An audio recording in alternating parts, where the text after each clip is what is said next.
ಈ ಬಜೆಟ್ ಅಧಿವೇಶನದ ಸಂದರ್ಭದಲ್ಲೇ ಪ್ರಮುಖವಾಗಿ ಈಗ ಕುರ್ಚಿಯ ಜಟಾಪಟಿಯಂತೂ ಮೊದಲಿಂದ ಇದೆ. ಇದರ ನಡುವೆ ಈಗ ಜೋರಾಗ್ತಿದೆ. ಖರ್ಗೆ ಅವರ ಜೊತೆಯಲ್ಲಿ ಡಿಸಿಎಂ ಡಿಕೆಶಿ ದೆಹಲಿಗೆ ಫ್ಲೈಟ್ ಅನ್ನ ಹತ್ತಿದ್ದಾರೆ. ಖಾಸಗಿ ಕಾರ್ಯಕ್ರಮದ ನಿಮಿತ್ತ ದೆಹಲಿಗೆ ಹೋಗೋದಾಗಿ ಡಿಕೆಶಿ ತಿಳಿಸಿದ್ರು. ಆದ್ರೆ ಅಧಿವೇಶನದ ಹೊತ್ತಿನಲ್ಲೇ ದೆಹಲಿಯ ಪ್ರವಾಸವನ್ನ ಕೈಗೊಂಡಿರೋದು ರಾಜಕೀಯ ಚರ್ಚೆ ಕೂಡ ಕಾರಣ ಆಗಿದೆ. ಅಲ್ಲದೆ ಹೈಕಮಾಂಡ್ ನಾಯಕರು ಅವಕಾಶವನ್ನ ಕೊಟ್ರೆ ಇನ್ನೆರಡು ವರ್ಷ ನಾನೇ ಬಜೆಟ್ ಅನ್ನ ಮಂಡಿಸ್ತೀನಿ ಅಂತ ಸಿದ್ದರಾಮಯ್ಯನವರು ಕೊಟ್ಟಿರುವಂತ ಹೇಳಿಕೆಯೂ ಕೂಡ ಈಗ ಚರ್ಚೆ ಕಾರಣ ಆಗ್ತಿದೆ. ಬನ್ನಿ ಇದಕ್ಕೆ ಸಂಬಂಧಪಟ್ಟಂತೆ ಡಿಸಿಎಂ ಡಿಕೆ ಶಿವಕುಮಾರ್ ಮತ್ತು ಸಚಿವರಾಗಿರುವಂತಹ ಸತೀಶ್ ಜಾರಕಿಹೊಳಿ ಮಾತನಾಡಿದ್ದಾರೆ. ಏನ್ ಹೇಳಿದ್ದಾರೆ ನೋಡ್ಕೊಂಡ್ ಬರೋಣ. ಹೈಕಮಾಂಡ್ ಭೇಟಿ ಮಾಡ್ತೀರಾ ಸರ್? ಹೈಕಮಾಂಡ್ ಭೇಟಿ ಮಾಡ್ತೀರಾ? ಅಲ್ಲ, ಬಂದ್ಮೇಲೆ ನಾವ್ ಯಾರು ಏನ್ ಭೇಟಿ ಮಾಡ್ಬೇಕು ಮಾಡ್ತೀವಿ, ಅದೆಲ್ಲ ನಾನು ಹೇಳಕ್ ಆಗ್ತದ? ನೀವ್ ಹೇಳ್ತೀರಾ ಡಿ ಕೆ ಹೋಗಿದ್ರು, ಅಪಾಯಿಂಟ್ಮೆಂಟ್ ಕೊಟ್ಟಿಲ್ಲ, ಕಾಯ್ಕೊಂಡು ಕೂತಿದ್ದಾರೆ ಅಂತ. ಕಾಯ್ಕೊಂಡು ಕೂತಿದ್ದಾರೆ ಸರ್. ನೀವು ಖಾಸಗಿ ಕಾರ್ಯಕ್ರಮ ಅಂದ್ರೂ ಡಿ ಕೆ ಶಿವಕುಮಾರ್ ಡೆಲ್ಲಿ ಭೇಟಿ ಕೊಡ್ತಿದ್ದಾರೆ ಅಂದ್ರೆ ರಾಜಕೀಯದಲ್ಲಿ ಒಂದಿಷ್ಟು ವಿಭಿನ್ನವಾದಂತ ಚರ್ಚೆಗಳು. ವಿಭಿನ್ನ ಚರ್ಚೆನೇ ಬೇಡ. ನಾಳೆಲ್ಲ ಊಟ ಇದೆ, ಆಯ್ತಾ? ನಾಳಿದ್ದು CLP ಇದೆ. ಈಗ 4 ಗಂಟೆಗೆ ಬಜೆಟ್ ಯಾವ ರೀತಿ ಪ್ರೆಸೆಂಟ್ ಮಾಡ್ಬೇಕು ಅಂತ ನಮ್ ಸ್ಪೀಕರ್ ಸಾಹೇಬ್ ಎಲ್ಲ ಹೇಳ್ಕೊಡ್ತಿದ್ರೆ ಕಾರ್ಯಕ್ರಮ ಇಲ್ಲಿ ಬಿಡಿ. ಏನ್ ಆರಾಮ್ ನಾವಿದ್ಯೋ ಅವ್ರ ಪರವಾಗಿಲ್ಲ ನೋಡ್ಕೊಳ್ಳಿಕ್ಕೆ ನಾಳೆ ಬರ್ಲಿ. ಏನ ಅರ್ಜೆಂಟ್ ಏನಿದೆ? ಆರಾಮಾಗಿ ಬರ್ಲಿ. DCM ಪರವಾಗಿ ನಾವ್ ಇದೀವಿ, ಇಲ್ಲಿ ನೋಡ್ಕೊಳ್ಳಿಕ್ಕೆಲ್ಲ ಆರಾಮಾಗಿ ಬರ್ಲಿ. ಅರ್ಜೆಂಟ್ ಏನಿದೆ? ಇಲ್ಲಿ ಬಿಡಿ. ಏನ್ ಆರಾಮ್ ನಾವಿದ್ಯೋ ಅವ್ರ ಪರವಾಗಿಲ್ಲ ನೋಡ್ಕೊಳ್ಳಿಕ್ಕೆ ನಾಳೆ ಬರ್ಲಿ. ಏನ ಅರ್ಜೆಂಟ್ ಏನಿದೆ? ಆರಾಮಾಗಿ ಬರ್ಲಿ.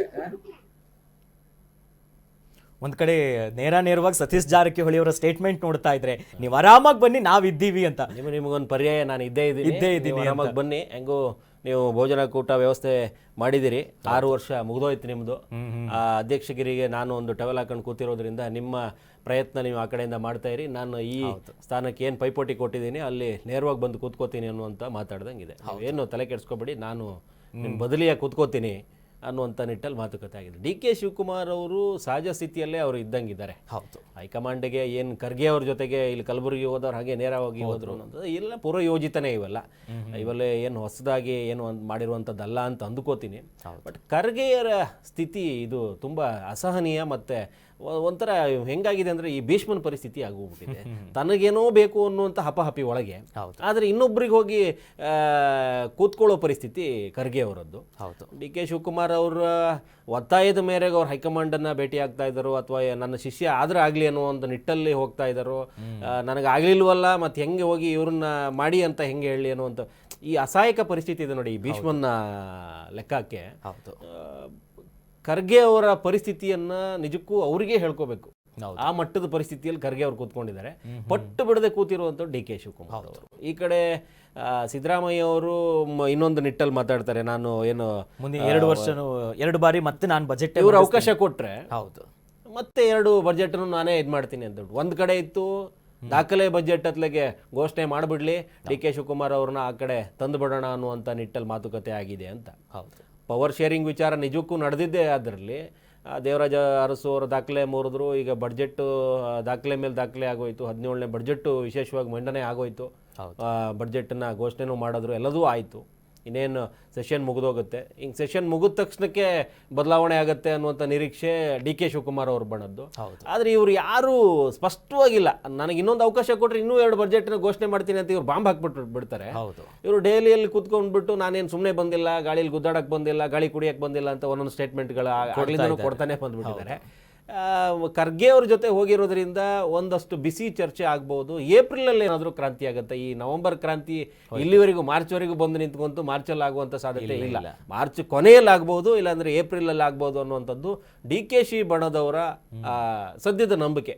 ಏಪ್ರಿಲ್ ಏನೋ ಮಾಡ್ಬಿಡ್ತಾರೇನೋ, ಅಣ್ಣವರಿಗೆ ಒಂದು 24 ಲಕ್ಕಿ ನಂಬರು, 26ಕ್ಕೆ ಏನೋ ಮಾಡ್ಬಿಡ್ತಾರೇನೋ, ಈ ರೀತಿ ಯಾವುದೋ ಒಂದಷ್ಟು ಚರ್ಚೆಗಳಲ್ಲಿ ಗಾಳಿಯಲ್ಲಿ ಕೂತಿದ್ದಾರೆ ಅವರು. ಒಂದು 31 ಜನ ಹೊಸದಾಗಿ ಅವ್ರದ್ದು ಬೇರೆ ಸಚಿವ ಸ್ಥಾನದ ಆಕಾಂಕ್ಷಿಗಳದ್ದು ಅವ್ರದ್ದು ಒಂದು ಕಡೆ. ಇವರು ಬಣದ್ದು ಈ ಹಳಬರನ್ನೆಲ್ಲ ಬದಿಗೆ ಸೇರಿಸಿ ಹೊಸಬರನ್ನ ಒಳಗಡೆ ತಂದು ಹೊಸ CM ನೋಡೋಣ ಅಂತ ಒಂದು ವರ್ಗ ಕಾಯ್ತಾ ಇರುವಂಥದ್ದು. ಡಿ ಕೆ ಶಿವಕುಮಾರ್ ಅವರು ಸಹಜ ಸ್ಥಿತಿಯಲ್ಲೇ ಇದ್ದಂಗಿದ್ದಾರೆ.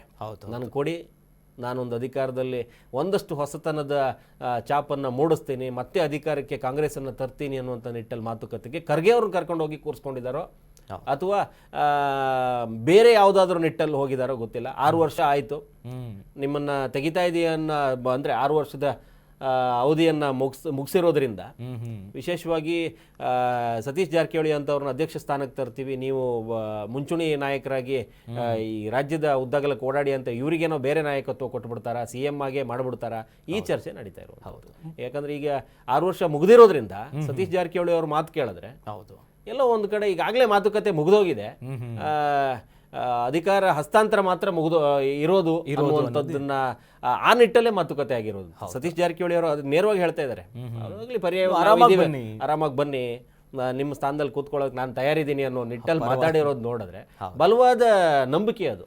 ಹೈಕಮಾಂಡ್ ಅವರು ನನಗೆ ಆ ರೀತಿ ಆಶ್ವಾಸನೆ ಕೊಟ್ಟಂಗಿದ್ದಾರೆ ಅನ್ನುವಂಥ ನಿಟ್ಟಲ್ಲಿ ಮಾತಾಡ್ದಂಗಿದೆ, ಒಂದು ಅಭಯ ಕೊಟ್ಟಂತೆ ಇದೆ. ಯಾಕಂದ್ರೆ ಕಳೆದ ಬಾರಿ DK ಶಿವಕುಮಾರ್ ದೆಹಲಿಗೆ ಹೋದಾಗ ನಾನು ರಾಜಕಾರಣ ಮಾಡೋದಕ್ಕೆ ಬಂದಿದ್ದೀನಿ ಅಂದ್ರು. ಮತ್ತೆ ಈ ಬಾರಿ ಕೇಳಿದಂತ ಪ್ರಶ್ನೆ ಸಂದರ್ಭದಲ್ಲಿ ಹೇಳ್ತಾರೆ, ಅಂದ್ರೆ ನಾನು ಈ ಬಾರಿ ಬಂದಿದ್ದೇನೆ, ಪಬ್ಲಿಕ್ ಅಲ್ಲಿ ಮಾತನಾಡೋದಕ್ಕಾಗಲ್ಲ, ಹೈಕಮಾಂಡ್ ನಾಯಕರನ್ನು ಭೇಟಿ ಆಗ್ತೀನಿ, ನೋಡೋಣ ಅನ್ನೋ ತರ ಹೇಳ್ತಿದ್ರು. ಅವ್ರು ಸ್ಪಷ್ಟವಾಗಿ ಹೇಳ್ತಾ ಇದ್ದಾರೆ, ನಾಳೆ ಭೋಜನಕೂಟ ಇದೆ, CLP ಮೀಟಿಂಗ್ ಇದೆ, ಇವೆಲ್ಲ ಒಂದು ಕಡೆ ಆದ್ರೆ ನಾನು ಇವತ್ತು ಬಂದಿರೋ ವಿಚಾರನೇ ಬೇರೆ ಸ್ಪಷ್ಟವಾಗಿ ಹೇಳ್ತಾರೆ, ನಿಮ್ಮ ಮುಂದೆ ಹೇಳಕ್ ಆಗೋದಿಲ್ಲ. ಹೌದು, ಅಂದ್ರೆ ಖರ್ಗೆ ಅವ್ರನ್ನ ಕರ್ಕೊಂಡು ಹೋಗ್ಬಿಟ್ಟು ಇವರೇ ಮಾತಾಡೋದಕ್ಕೆ ಹೋದ್ರು ಅಥವಾ ಖರ್ಗೆ ಅವ್ರ ಥ್ರೂ ಇವ್ರನ್ನ ಕರ್ಸ್ಕೊಂಡ್ರು, ಇನ್ನೊಂದು ಮಟ್ಟದ ಬುದ್ಧಿ ಮಾತನ್ನ ಹೇಳಿ ವಾಪಸ್ ಕಳಿಸಿ ಈಗ ಸತೀಶ್ ಜಾರಕಿಹೊಳಿ ಅವರಿಗೆ ಬಿಟ್ಕೊಡಿ 6 ವರ್ಷ ಮುಗಿತಲ್ಲ ನಿಮ್ದು ಅಂತ ಬಿಟ್ಟು ಅವರು ಹಿಂದುಳಿದ ವರ್ಗದವರಿಗೆ ನಾಯಕತ್ವ ಕೊಡೋದಕ್ಕೆ ಏನಾದರೂ ಹೈಕಮಾಂಡ್ ಬುಲಾವ್ ಕೊಡ್ತಾ ಕರೆಯದೇನೆ ಈ ಸರಿ ಅದೇನೋ ಹೇಳ್ತಾ ಇದಾರಲ್ಲ ಅವರು, ನನಗೆ ಹೈಕಮಾಂಡ್ ಅವರು ಟೈಮ್ ಕೊಡಲಿಲ್ಲ ಅನ್ನೋಂಥದ್ದು ನೀವು ಹೇಳ್ತೀರಿ ಅಂತ ಹೇಳ್ಬಿಟ್ಟು ಈಗಾಗಲೇ ಹೈಕಮಾಂಡ್ ಅವರೇ ಅವ್ರನ್ನ ಕರ್ಸ್ಕೊಂಡು ಈ ರೀತಿ ಒಂದು ಏನಾದರೂ ಮಾತಾಡೋದಕ್ಕೆ ಪ್ರಯತ್ನ ಪಡ್ತಾ ಗೊತ್ತಿಲ್ಲ. ಅಂದ್ರೆ ಇವನು ಖರ್ಗೆ ಅವ್ರ ಥ್ರೂ ಕರೆಸ್ಕೊಂಡು ಜಾರಕಿಹೊಳಿ ಅವರಿಗೆ ನಿಮ್ಮ ಸ್ಥಾನ ಬಿಟ್ಕೊಡಿ, ಸಮಯ ಬಂದಾಗ ನಿಮ್ಮನ್ನು CM ಮಾಡ್ತೀವಿ ಅನ್ನುವಂಥ ನಿಟ್ಟಲ್ಲಿ ಸಿದ್ದರಾಮಯ್ಯ ಅವರಿಗೆ ಭರವಸೆ ಅಥವಾ ಅವರ ಈಗಿರುವಂಥ ಅವರ ಮನಸ್ಥಿತಿಯನ್ನು ಸ್ವಲ್ಪ ಬದಲಾವಣೆ ಮಾಡ್ತಾ ಕೊನೆ ಗಳಿಗೆಯಲ್ಲಿ ಇವರಿಗೆ CM ಪಟ್ಟ ಏನಾದರೂ ಕೊಡೋದೇ ಹೌದಾದ್ರೆ ಆ ನಿಟ್ಟಲ್ಲಿ ಅವರಿಗೆ ಒಂದು ಭರವಸೆ ಕೊಟ್ಟು ಸತೀಶ್ ಜಾರಕಿಹೊಳಿ ಅವ್ರನ್ನ ಪರ್ಯಾಯವಾಗಿ ಇಲ್ಲಿ ತಂದು ಕೂರಿಸ್ಕೊಂಡು ಒಂದು ಮಟ್ಟಿನ ಶಮನ ಮಾಡುವಂಥ ಪ್ರಯತ್ನ ಏನಾದ್ರು ಹೈಕಮಾಂಡ್ ಮಾಡ್ತಿದ್ಯಾ, ಆ ನಿಟ್ಟಲ್ಲಿ ಚರ್ಚೆ ಆಗಬೇಕು. ಎಕ್ಸಾಕ್ಟ್ಲಿ.